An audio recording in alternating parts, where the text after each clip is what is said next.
fascinating experience yesterday. I spent all day in a conference room. Sounds great.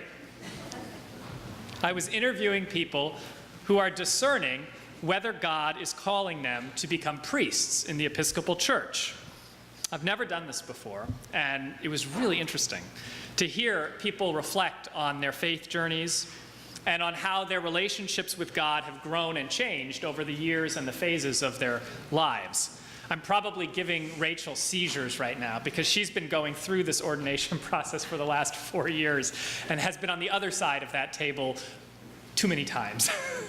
We're glad you're almost done.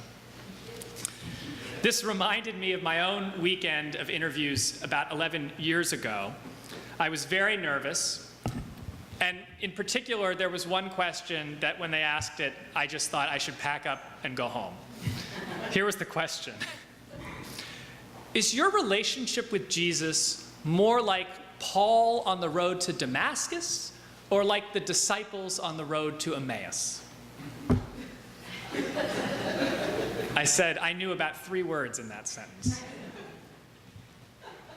Luckily, I learned there's not a right answer to that question. They were very kind. I was very early in my formation process at that time. They explained to me that both Paul and the Emmaus disciples came to know Jesus and to understand something of what he was and who he was from and what he was doing. And then they both turned their lives towards him. But the difference is that Paul's conversion experience was very sudden, very immediate and rapid. He literally saw the light. Flashes of lightning struck his eyes. A voice from heaven was part of the experience. He was suddenly blinded and then restored to sight. And that restoration contained an immediate recognition of what had happened and how his life had to change now. Cleopas and the other disciples on the road to Emmaus had a much more gradual experience of coming to know Jesus and what he meant. And first, they didn't even understand who he was. They didn't recognize him as Jesus, even though they had known Jesus previously. This was after the resurrection. They talked with him. They shared stories with him. They walked along the road.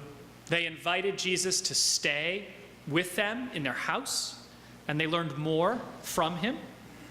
As he sat at the table and broke bread with them, they began to realize that maybe he was Jesus, the one who had died and now risen from the dead. Their recognition of who Jesus was and what he meant was a gradual one. It happened over time in an undramatic and very human way. And what it meant for their lives was something that they were still very much working out as the gospel ends. That's probably why Luke wrote the Acts of the Apostles, which is the sequel to the Gospel of Luke, and focuses on how the lives of the disciples were changed. So if you're curious, my answer to the question, once I figured out what the question was Road to Emmaus. I was a more gradual experience of coming to know God in my life. And as it turns out, the season of Epiphany is a season that especially lifts up this more gradual way of coming to know Jesus. Epiphany begins with the journey of the wise people, the Magi, to the manger, in which the attraction to Jesus is a combination of intellectual calculation. They read the star charts and realize there's something new in the sky, as well as an instinctive desire to take a journey to figure out what was going on. But like the shepherds in the fields, the wise men's encounter with Jesus doesn't lead to discipleship. They know something special is happening, but the reality of who Jesus is and what he means to the world and how relationship with him might change our life is still very mysterious. So they go back to their lives by a different road, but they go back. They go back. They're not going to follow Jesus. Their lives are touched, but not necessarily transformed. The next series of stories in the Epiphany Gospels has to do with the calling of the first disciples. This week we hear about Philip and Nathanael. Next week we'll hear about Simon Peter and Andrew and James and John, the sons of Zebedee. These are not people who are amazed by supernatural happenings, the way the shepherds were by the heavenly host, the way the wise men were by a star in the sky. Rather, these men, and we presume women as well, were folks who encountered Jesus in a very simple and ordinary way in the midst of their daily lives. They're not awed into a reverent wonder. No. In fact, in Nathanael's case at least, they're skeptical. He has doubts. Can anything good come out of Nazareth? You can insert your own city there. But can't you hear yourself saying that? Can anything good come out of, for me it was Trenton when I lived in New Jersey. It's a slur to be sure, but an honest one. I can hear myself saying something similar, and I've done so many times in my life.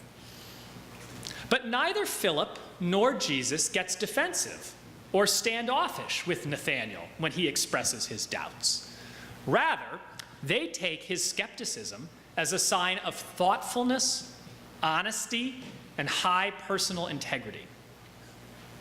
In fact, Jesus talks longer with Nathanael than he does with pretty much any of his other disciples in a single sustained conversation in the Gospel of John. Jesus knows that this initial skepticism is just one chapter of their future relationship. And in fact, it's only the first chapter of the Gospel of John in which it occurs. Jesus doesn't judge Nathanael's resistance. He challenges him to go deeper, to ask his questions more loudly, to listen to the responses, make observations, be open to new learning, and integrate what is revealed.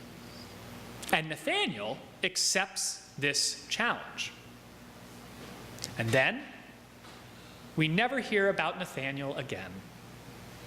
He comes up one more time, way at the end of John's Gospel, in a very minor way. The Gospel doesn't offer us the chance to learn about what Nathanael's process of coming to know Jesus really was.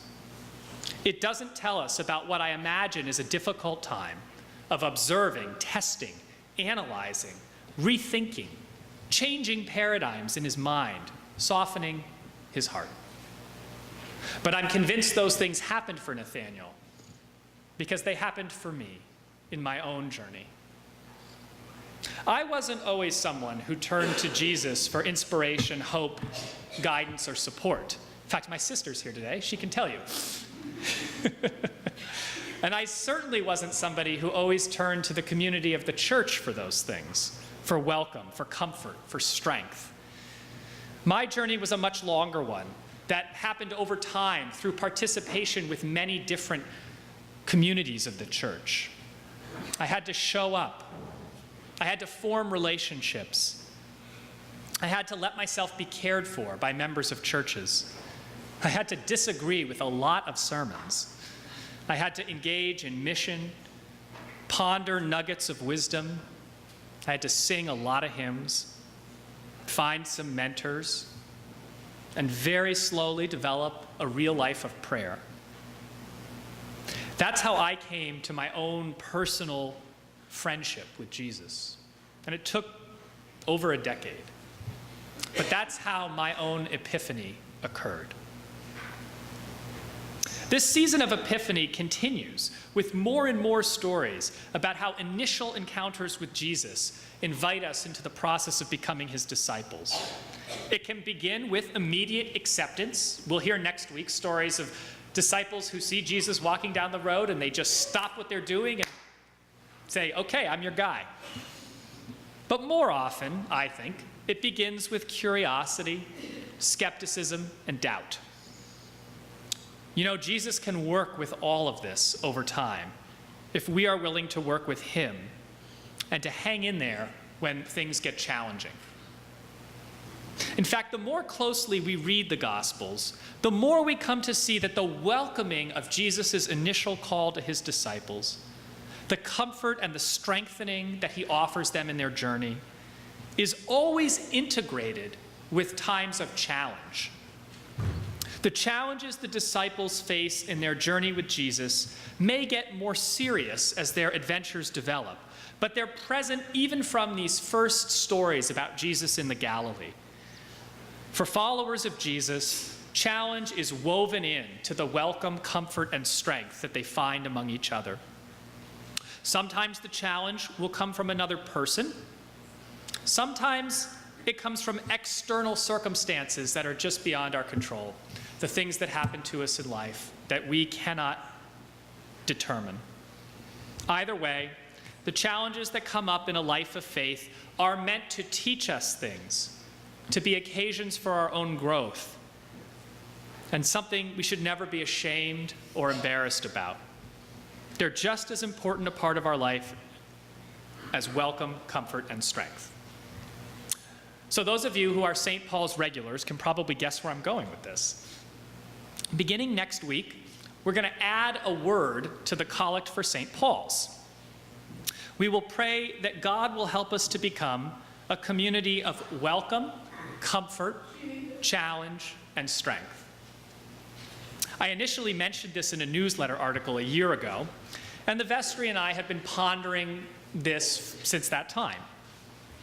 The purpose of adding the word into the collect is to remind us that some amount of challenge in our lives is a good and holy thing. Those challenges might stem from our own decisions or the decisions of others. But regardless, challenges are nothing to be embarrassed about, nothing to be ashamed of, nothing to be afraid of. Though if you're like me, at times you feel all of those things about your challenges. We don't have to hide the challenges that we face from each other, even if that is occasionally possible. And we don't have to hide them from God, which is not possible, no matter how hard we try. Our challenges are the source material for our epiphanies about God, about life, and about each other. But for that to happen, we have to acknowledge them as real and meaningful parts of the Christian life. Now, I'm sure we'll all stumble for a little while as we try to get used to the new cadence of the collect: welcome, comfort, challenge, and strength. But that's okay.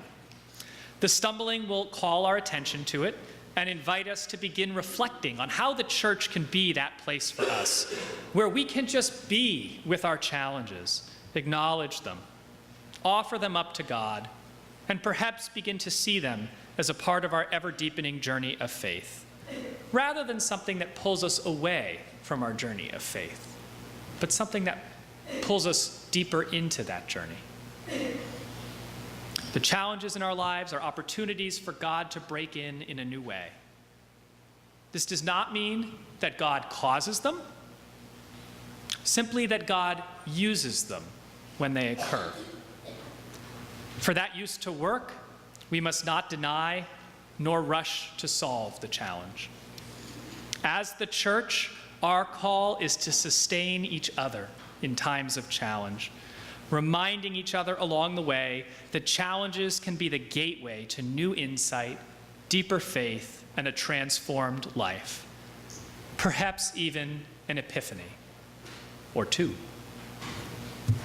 Amen.